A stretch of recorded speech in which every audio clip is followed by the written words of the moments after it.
రూపాల్లో ఉంటారు అని భాగవతంలో చెప్పారు.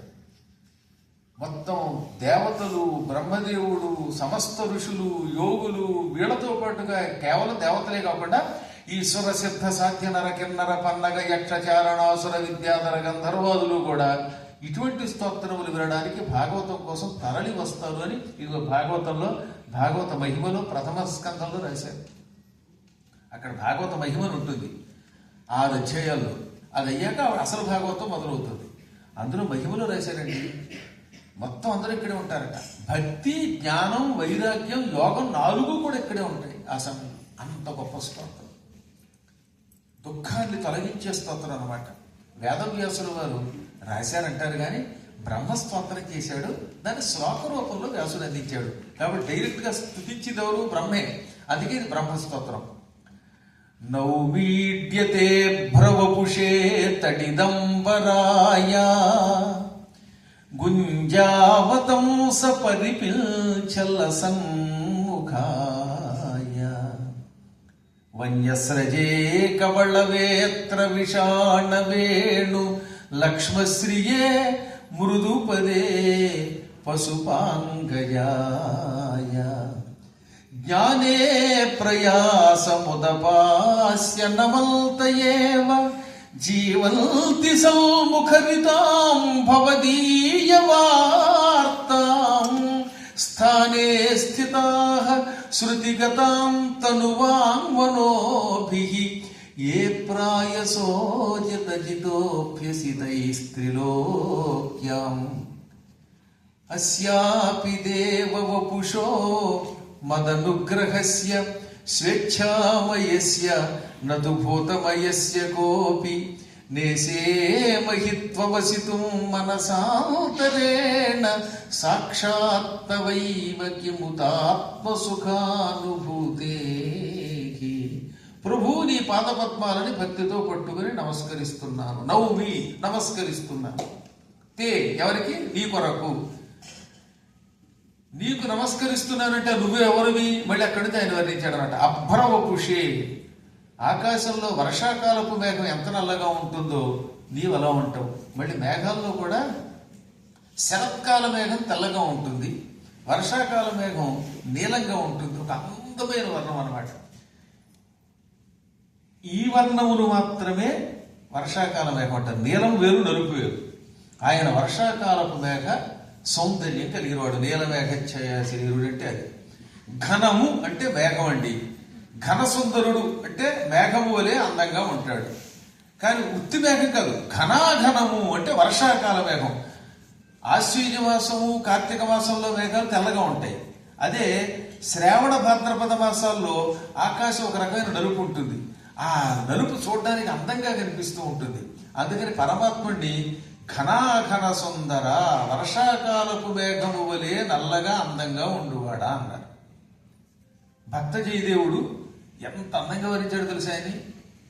సజల జల్లద సముదయ రుచిరేణ దళదిన సా హృది విరహ భరేణ సజల జలద సముదయ రుచిరేణ దళదిన సా హృది విరహ భరేణ సకల భువన జన వరతరుణేన వహదిన సారుజమతి కరుణేన యారమితా వనమాలిన సఖీ యారమితా వనమాలిన.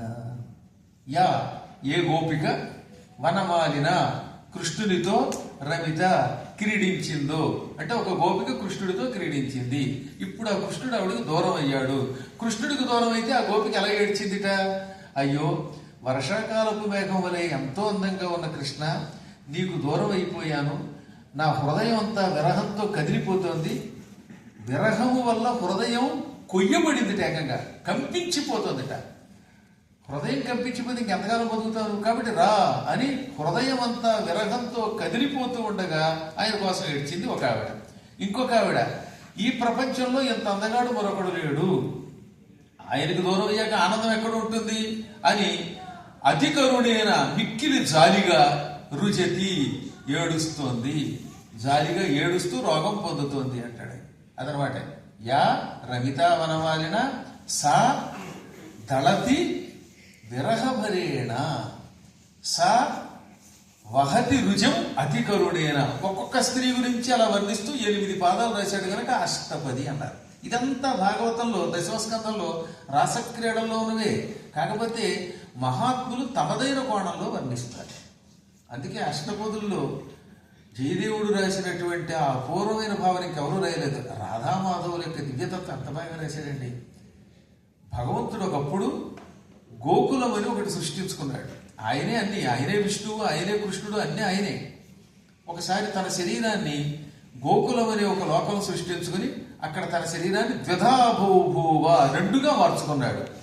కుడివైపు ఉన్న రూపాన్ని కృష్ణుడని, ఎడమ వైపు నుంచి తాను సృష్టించుకున్న రూపాన్ని రాధ అని పిలిచాడు. ఈ రాధ ప్రకృతి స్వరూపిణి, అమ్మవారి రూపం, ఆయన పురుషుడు.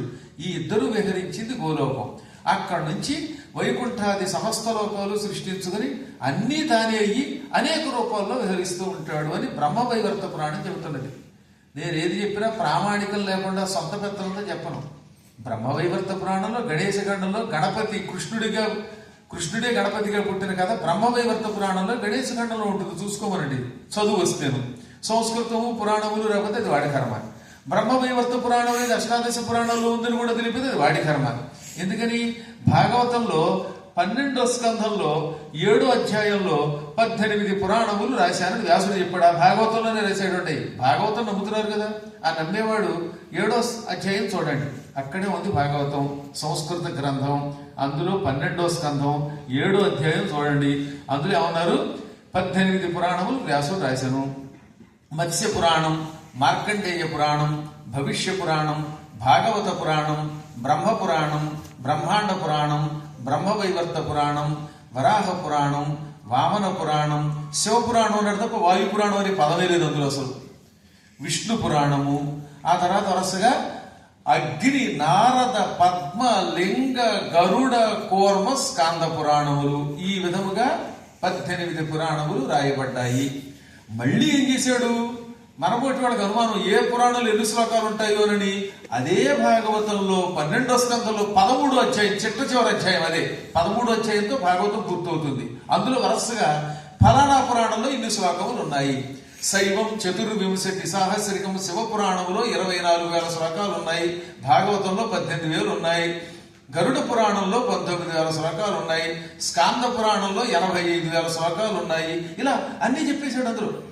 ఇక్కడ వాళ్ళ దగ్గర 3 దగ్గర ఉన్నాయి పుస్తకాలు. వెళ్ళేటప్పుడు ఒకసారి చూడండి, 12వ స్కంధం తీయండి, 7వ అధ్యాయం, మళ్ళీ 13వ అధ్యాయం చూడండి. అందులో ఇప్పుడు నేను చెప్పినవి లేకపోతే అడగండి. కాబట్టి అందులోనే బ్రహ్మవైవర్త పురాణం అనేది ఉందని రాశాడా? ఆ బ్రహ్మవైవర్త పురాణంలోనే రాధామాధవులు విడిపోయారని, వాడు గోలోకంలో ఉంటారని, వాళ్ళ దగ్గర నుంచి అనేక లోకాలు వచ్చాయని రాశారు. అందులోనే గణపతి ఎన్ని అవతారాలు ఎత్తాడో రాశాడు. ఒక అవతారంలో కృష్ణుడు స్వయముగా పార్వతీదేవికి కొడుకుగా వచ్చాడు. మరొక అవతారంలో శరీరం మీద ఉన్న మట్టి నుంచి పుట్టుకొచ్చాడు. వపుషో మల సంభవం అంటే శరీరము మలము నుండి పుట్టాడు. సున్నిపిండి, శనగపిండి, ఇంకేదో వరిపిండి, ఉట్టి అబద్ధాలు.